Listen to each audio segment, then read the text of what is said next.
You stare at your phone for the fifth time in 10 minutes. The email is still there, still unread, technically, even though you've opened it more times than you can count. Your thumb hovers over it again. You already know what it says. Subject: investment. You read it once more, just to torture yourself. Congratulations, we've reviewed your pitch, and the funding committee is offering you full backing to launch MedChip. $1.2 million seed funding, full mentorship, and access to our global investor network. The offer is valid for 72 hours. Please confirm acceptance by Friday, 11:59 PS. Note, we only back founders who are fully committed from day one. Friday, that's in 2 days, which happens to be when your final hospital rotation ends, the last hurdle in your 6-year medical program. You lean back against the cold wall of the hospital lounge and close your eyes. 6 years, hundreds of sleepless nights, thousands of lectures, exams, and patient hours. Gone if you say yes.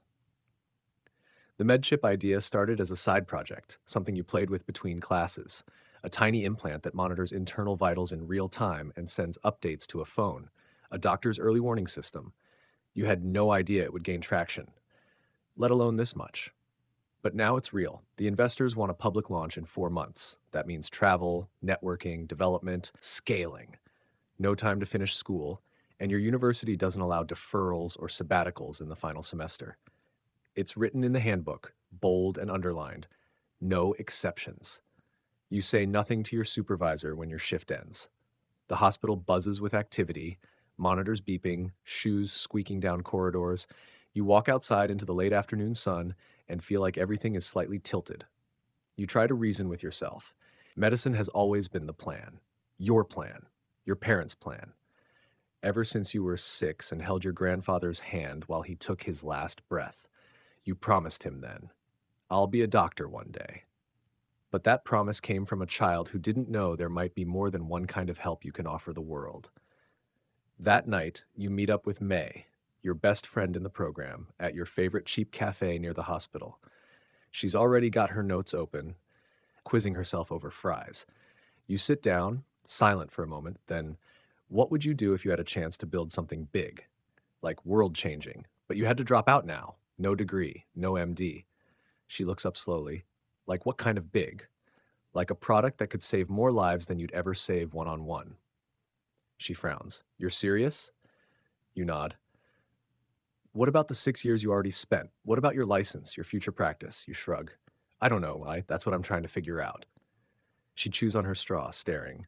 Honestly, I'd be terrified and pissed. But I think I'd be more terrified to always wonder what might have happened if I'd said yes. You look at her, surprised. Really? She nods. But then again, I'm not the one 2 days from the finish line. She drops her eyes. You know they won't take you back if you leave. You'll have nothing to show. Just gone. You thank her quietly and leave. Your mind doesn't stop spinning all night. The next morning, you sit across from your father at breakfast. He reads his paper, toast untouched, coffee cooling. You tell him everything. The pitch, the money, the condition, the school's rules. He doesn't say anything for a long time. Then, you really believe in this med chip? Yes. Believe enough to bet your degree on it? You hesitate, then say yes. He exhales through his nose, folds his hands. Son, when I was your age, I had a job offer overseas. Left it for your mom and your grandparents to stay and help. Sometimes I wonder where I'd be if I'd gone. But I've got you, your sister, a life here. No regrets.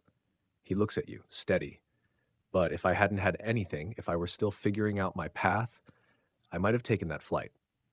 You don't answer. You just sit with it.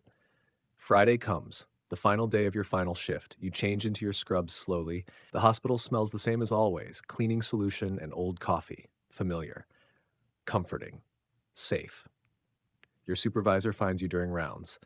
You're done after today, she says with a tired smile. 1 more month of paperwork and you'll officially be doctor soon enough. You should be proud. You nod, mouth dry. You walk the halls, examine patients, chart vitals, hand off cases. It all feels both routine and sacred. You've lived in these halls for years. You've laughed, cried, failed, learned, grown. And at the same time, your phone burns in your pocket like a bomb waiting to go off. The deadline is midnight. That night, you sit in your apartment, 2 open tabs on your laptop. One, the confirmation form from the investors. Green button, accept offer. 2. Your university portal. Graduation tracker. 99.4% complete. You could click that button and be rich, maybe even famous. MedChip could go global, or it could flop. You could end up broke with no degree and no way back. You could stay in med school, earn your degree, your title, your white coat, heal people one at a time, safe, secure. But maybe you'll always wonder what you left behind. You stare at both screens, you take a breath, and then what do you do?